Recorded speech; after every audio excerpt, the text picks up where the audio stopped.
Representantes militares, reverendo señor cura párroco de San Pedro de Grado, hermano mayor y demás miembros de la Junta de Gobierno de la Cofradía del Santísimo Cristo de la Buena Muerte. Buenas gentes de Grado, amigos y amigas, señoras y señores, hermanos en Cristo todos, paz y bien. Antes de empezar, considero que es obligado dar mi pésame a la familia de don José Antonio González, conocido por todos como Antón, confrade vuestro, fallecido ayer con 85 años. Estoy seguro que le habría gustado estar hoy aquí con nosotros.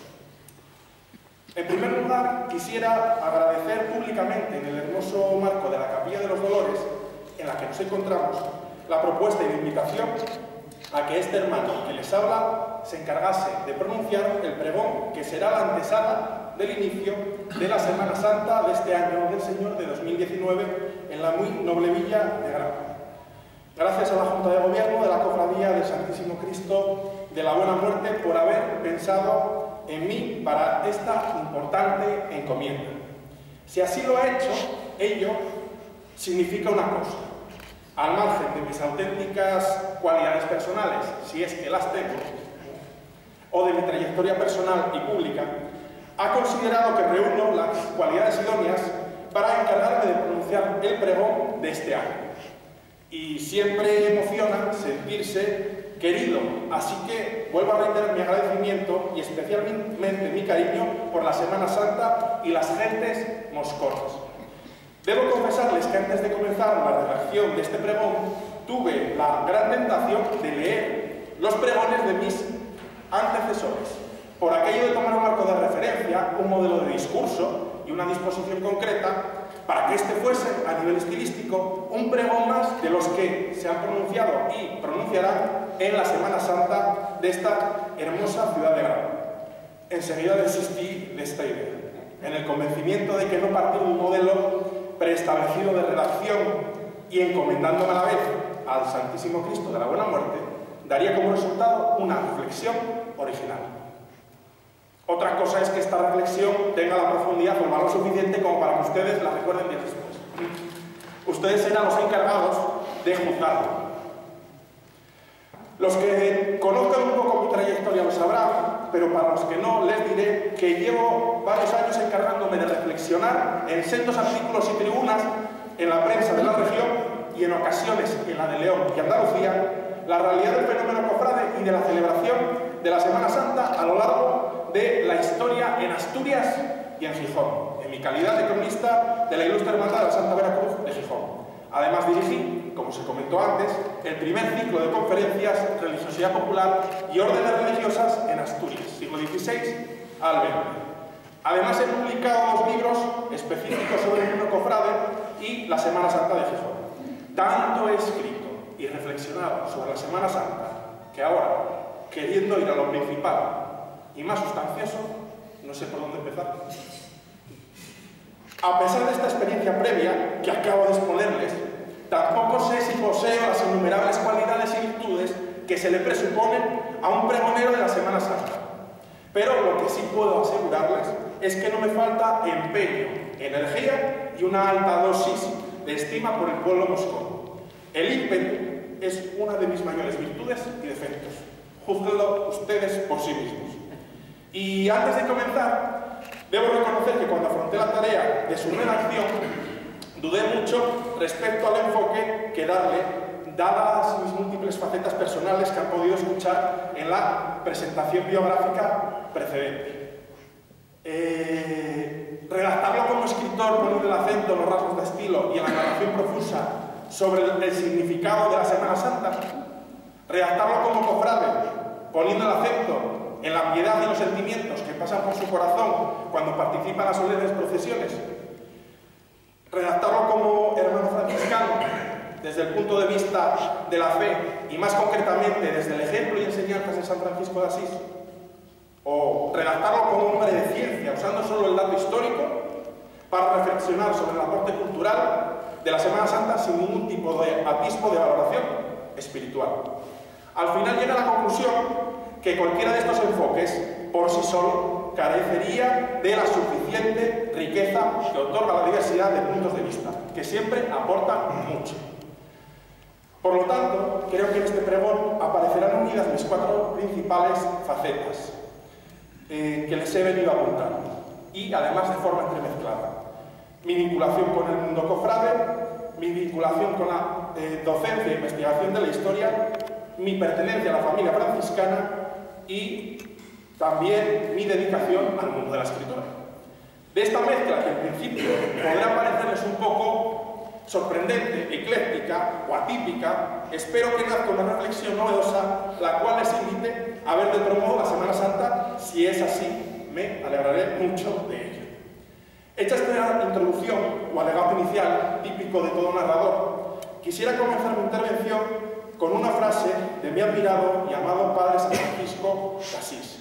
Ya he dicho que soy franciscano y que en concreto soy hermano profeso de la Orden Franciscana Seglar, antiguamente conocida como Venerable Orden Tercera de Penitencia de San Francisco de Asís, una de las 3 órdenes que fundó en vida el padre Seráfico.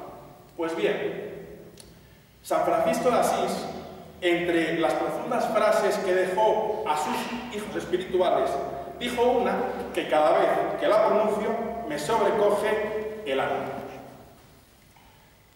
por las grandes implicaciones que tiene si uno alcanza a comprenderla en toda su profundidad. El Señor me dio hermanos. Efectivamente, que el Señor le dio hermanos a San Francisco de Asís implica que le dio un grupo de amigos y seguidores. Además implica que los miembros de este heterogéneo grupo, formado por ricos, nobles, pobres, jóvenes, ancianos, cultos, analfabetos, se convirtieron y se consideraron a sí mismos como hermanos, a pesar de que cada uno era de su padre y de su madre. Todos ellos eran miembros de la misma familia espiritual. Por otro lado, y lo que me parece más importante, San Francisco de Asís pone el acento en el don que supone para él el ideal de la fraternidad, de la comunidad o de la hermandad. En este sentido, la Iglesia solo puede entenderse como comunidad, pero no como una comunidad en sentido estadístico, bautizado en una parroquia o una diócesis, que en los tiempos que corren cabe la posibilidad remota de que algún día se encuentren en una celebración litúrgica. No, debe entenderse como una comunidad viva, una comunidad formada por hermanos en la fe, que se acompañan y se ayudan y se sienten parte de la misma familia. De este modo, la Iglesia es la fraternidad de los hijos de Dios, la fraternidad o confraternidad universal, la cofradía universal. Con esta forma de entender la Iglesia como comunidad, si nos faltasen las piedras, si nos faltase la construcción, mientras hubiese comunidad, no faltaría nada. La construcción, el templo, solo lo necesita el hombre, no lo necesita Dios.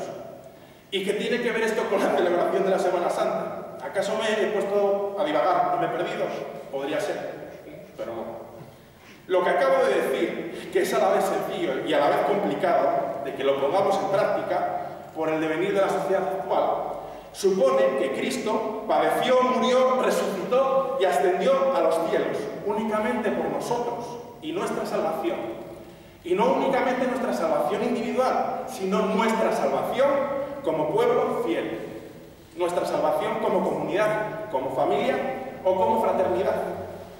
Por tanto, el que crea que puede vivir solo, el que crea que no necesita de sus semejantes, el que crea que puede salvarse por sus únicas fuerzas, sin siquiera valerse de la misericordia de Dios, que está personificada o vivificada en las procesiones de Semana Santa, es un auténtico ignorante. Ignora la única y poderosa verdad que es esta: el Señor que se hizo carne y habitó entre nosotros está representado en toda la vida natural y humana que nos rodea, de la que Él es Padre. De ahí que San Francisco de Asís le hablase al hermano pájaro o al hermano lobo, por poner un ejemplo. Todos los miembros y componentes de la creación somos hermanos. Aunque franciscano y doctor especialista en historia de la Iglesia, no soy teólogo, pero lo entiendo y lo interpreto humildemente así. Pero sobre todo, Jesucristo está presente en los más necesitados. enfermos, pobres, ancianos que viven solos, seguido de un largo etcétera de descartados. Por ello, el que se sienta devoto de la Semana Santa y venere con fervor los padecimientos de nuestro Señor Jesucristo y no se sienta ni un poco de dolor al ver los calvarios cotidianos, soledades, pobreza, falta de trabajo, que tantas y tantas gentes sufren a nuestro alrededor y en el mundo, no es consciente del grave error en el que vive. Dios se abajó, se hizo chiquito, como muestra de su poder, de su humildad y como puerta para nuestra salvación. Es el niño que dormita en el pesebre, es el joven que se convierte en adulto, predica, enseña y hace milagros, es el hombre que sufre el Calvario y acaba en la cruz, el único que puede salvarnos. Ese Dios hecho carne es el Dios misericordioso al que veneramos los cristianos. También es el Cristo de la buena muerte. Por otro lado, no es casual que San Francisco de Asís fuese el impulsor de la tradición en Occidente de la devoción por los belenes. Esos belenes que todos tenemos en nuestras casas en tiempo de la Navidad, más sencillos, ceñidos al misterio, o más ostentosos, con pastores, casas, ríos, gallinas, otros animales, elementos naturales y demás adornos. Nos sirven para poder visualizar y profundizar en nuestra mente humana ilimitada el gran misterio del nacimiento de Cristo. Un Dios todopoderoso que se hizo indefenso en la forma de un niño recién nacido para mostrar su cercanía y misericordia total con nosotros. San Francisco de Asís comprendió lo necesario que era para los cristianos, para todos los pecadores y penitentes, entender mejor el misterio del nacimiento del Señor. Por ello, hizo la primera representación de un Belén viviente en la población de Rimotorto en el año 1209, de la que nos dejó constancia su primer biógrafo, Tomás de Celano. Por otro lado, San Francisco de Asís fue un gran y ferviente devoto de la pasión, muerte y resurrección de Cristo, en la que hunde sus raíces las celebraciones de Semana Santa, con tantas y solemnes procesiones, así como la institución de cofradías penitenciales desde finales de la Edad Media, que representan la misericordia y la caridad de Dios con nosotros. Como historiador quisiera ahora aprovechar este instante para hacer unas breves precisiones sobre el surgimiento del fenómeno cofrade cristiano y su desarrollo posterior. Lo que tenemos en el siglo I y II después de Cristo son los colegia dedicados a las divinidades paganas romanas, en las que sus asociados pretendían asegurarse un lugar digno para ser enterrados a su muerte. En el siglo III y IV, con la expansión y consolidación del cristianismo, se desarrolla este tipo de movimiento asociativo, pero inspirado ya en los ideales de la fraternidad cristiana, fundamentados en los pasajes del Nuevo Testamento. Del siglo V al X, en época medieval, este tipo de institución ya tiene un perfil definido y coincide, más o menos, con las cofradías de edad moderna y contemporánea. Los factores que van a determinar en todo Occidente que se creen van a ser los siguientes: la conciencia de la propia pecaminosidad, el miedo a Dios como juez supremo, el deseo de redimir las penas y castigos de los familiares difuntos en la otra vida, con el temor al infierno y al purgatorio, y la costumbre de celebrar misas en su memoria. Lo que tenemos a partir del siglo XI, de manera paulatina, con las órdenes religiosas, comienzan a distribuir entre sus benefactores laicos un certificado de confraternidad por el que les hacen partícipes de los privilegios y beneficios espirituales de la comunidad monástica. Así se extiende el fenómeno cofrade. Con el mundo urbano, con la eclosión del mundo urbano en Europa y el auge del artesanado, desde el siglo XIII, transformó las estructuras sociales de Europa. Surgen los gremios que son colegios profesionales y muchos de los gremios tienen previstas formas de ayuda a sus miembros e incluso celebraciones religiosas. Por eso en esta época es difícil a veces ver la diferencia entre gremio y cofradía. Será en el tránsito de la Edad Media a la Edad Moderna cuando se produce el gran impulso y desarrollo de las cofradías. Es decir, del tránsito del siglo XV, al siglo XVI. Un espaldarazo o impulso muy importante al fenómeno cofrade y penitencial se produce en el contexto de la Reforma Protestante. Con la Reforma Protestante, que se inicia por Martín Lutero y es impulsada por sus seguidores, los protestantes van a criticar e incluso condenar una buena cantidad de tradiciones, preceptos y dogmas de la Iglesia Católica. En algunos casos con fundamento, pero en otros muchos no, sin él. Entre ellas se critica el excesivo culto y devoción a las imágenes de los santos y mártires.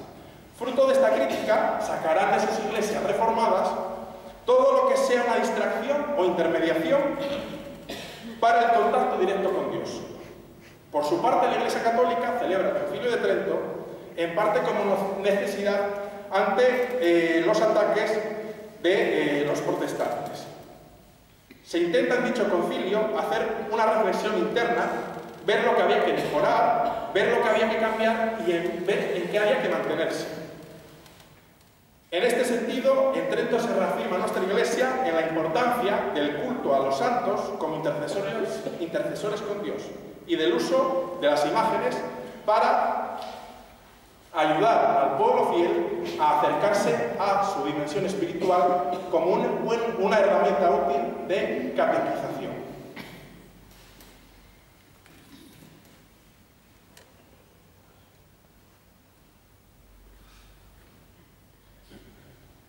Disculpad. Las imágenes eran indispensables, tenemos que tenerlo en cuenta, para un pueblo que estaba escasamente formado. Apenas sabía leer y escribir. Y esos elementos servían para enseñarles de forma sencilla, cercana y didáctica las verdades de la fe. En Trento también se potencia el establecimiento de las escuelas gratuitas de primeras letras para la enseñanza de los fieles católicos. Por otro lado, también se potencia e impulsan, en el contexto de la celebración de la Semana Santa, las representaciones de los pasajes de la Pasión de Cristo que llegan a alcanzar un gran realce en España, sobre todo en el momento del siglo XVIII. Lo que en un inicio, esto es importante, fue una respuesta o reafirmación ante la crítica de los protestantes, luego se convirtió en una fuerte tradición que trascendió lo espiritual para adentrarse en lo cultural, arraigando fuertemente en diversas regiones españolas y de sus territorios de ultramar. En el caso concreto de los territorios españoles, de América y de Asia, la religiosidad popular, centrada en el establecimiento de cofradías y la realización de procesiones, ayudó en el proceso de evangelización de aquel extenso territorio.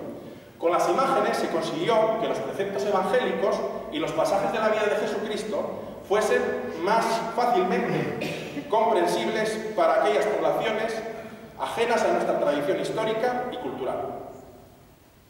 El arraigo de la fe católica fue tan fuerte en aquellos lugares que Hispanoamérica se ha convertido en un gran pulmón para el catolicismo, con un gran número de fieles y de vocaciones a la vida consagrada, que en ocasiones sirven para paliar el despoblamiento de los monasterios y conventos de España y otros países occidentales. En el caso de Asia, nuestra querida Filipinas, a pesar de los avatares políticos que han llevado recientemente a intentar borrar su sentido pasado español, es el gran bastión del catolicismo en dicho continente. El fervor del pueblo filipino se evidencia en el contexto de las celebraciones y procesiones de Semana Santa, en las que participan con auténtica pasión. Por tanto, durante los siglos de la modernidad se fomentó sobremanera la devoción a la pasión de Cristo y a muchos de los acontecimientos y objetos relacionados con la vía dolorosa del Calvario en Jerusalén.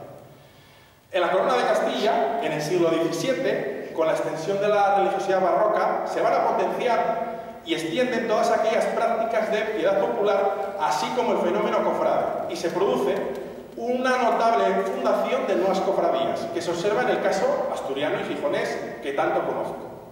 Es en este contexto del fomento de la religiosidad popular y del impulso dado a la misma por ciertas órdenes religiosas mendicantes cuando, por ejemplo, nace la Cofradía de la Santa Veracruz de Gijón en el año 1645, fundada por frailes franciscanos de Oviedo.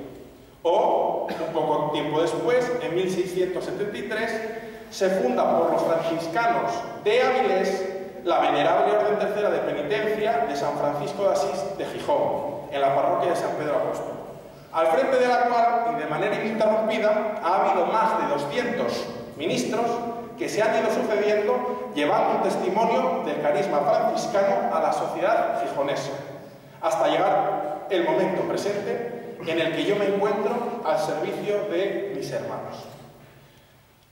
La primera, la Santa Veracruz, en su vertiente de asociación de fieles, y la segunda, la Venerable Orden Tercera de Penitencia, en calidad de comunidad terciaria franciscana, ayudaron y ayudan a impulsar en el caso gijonés la devoción a la pasión de nuestro Señor y al seguimiento del Evangelio como norma de vida. En España, con el avance de la Ilustración y el deseo de la corona de controlar a la Iglesia y la religiosidad popular, desde mediados del siglo XVIII se produce una caída notable del fenómeno cofrade. Es una crisis que llega para no irse y que se agudiza en el siglo XIX, al sumarse los grandes avatares políticos, sociales y militares de dicho siglo, como lo suponen, por ejemplo, la guerra de independencia, las guerras carlistas o también los fuertes procesos de desamortización que tanto daño hicieron a la Iglesia. Esta crisis llega a sus mayores cotas en las primeras décadas del siglo XX, con la atomización y las fuertes tensiones sociales fruto de los grandes conflictos internacionales, las guerras mundiales y nacionales, la Guerra Civil Española. Por ejemplo, en el caso gijonés, en el año 36 se quema la iglesia parroquial de San Pedro Apóstol de Gijón y arden todas las históricas imágenes de la Semana Santa de la ciudad. Las procesiones, que no salían desde el año 34, solo se pueden recuperar en el año 38, en la que se sale a procesionar, y esto es interesante, con las imágenes prestadas por la Real Cofradía del Santísimo Sacramento de Minerva y de la Santa Veracruz de León, las cuales fueron enviadas y devueltas en ambulancia. Después de este análisis histórico de las raíces y la evolución del fenómeno cofrade, vuelvo al hilo argumental que dejé. La celebración de la Semana Santa tampoco se puede entender sin la celebración comunitaria, como no se pueden entender las tradicionales procesiones sin la conglomeración de los fieles que asisten a las mismas, los grupos de porteadores y demás miembros de las cofradías que unen sus esfuerzos para sacar año tras año las imágenes de la pasión, con la mayor veneración y el mayor realce. Solo en comunidad puede entenderse el fenómeno cofrade, el cristianismo y más precisamente el catolicismo. Somos una comunidad de fe que debe desarrollarse, evolucionar y sentir de manera conjunta. Somos un mismo corazón. La crisis del catolicismo, del tránsito al siglo XXI, se ha debido, entre otros factores, y en mi humilde opinión siempre, al haber olvidado el carácter comunitario de la Iglesia. Cuanto más individualistas somos, cuanto más nos creemos que podemos ser católicos, que viven en total autonomía en sus casas, recibiendo los sacramentos de manera aislada e intentando también no tener que tratar demasiado con el prójimo, que para eso tenemos las redes sociales, para tratarlo con cierta distancia. En este proceso de aislamiento de los cristianos, más vacía se queda la Iglesia, menos sentido de pertenencia hay y más aumenta la crisis de la misma. Creo que en este contexto que vivimos se hace patente la importancia de las manifestaciones religiosas comunitarias, como son las procesiones de la Semana Santa de grado y de tantas y tantas villas, ciudades y pueblos que hay en el mundo católico. Como tradición cultural, la celebración de la Semana Santa tiene un gran valor que trasciende a toda la sociedad y que no tiene que ver con creencias personales. Pero hay que tener en cuenta que si no se tiene presente su componente espiritual y religioso, se la vacía por completo de su sentido último y se olvida lo que se celebra, que lo que se celebra es la misericordia y la absoluta caridad de Dios que entregó a su Hijo para la salvación de todos los hombres. En cada Semana Santa agradecemos a Dios su misericordia y recordamos la pasión, muerte y resurrección de Cristo, Dios hombre, de manera comunitaria. Con todo, quisiera manifestar que, a pesar de mi aprecio personal por también el gran valor artístico de los pasos e imágenes de las procesiones de la Semana Santa y de su valor espiritual para ayudarnos a conmocionarnos y vivificar la pasión de nuestro Señor, no podemos olvidarnos que por mucho que nos ayuden o por arraigadas que estén en nuestras tradiciones, no son lo fundamental.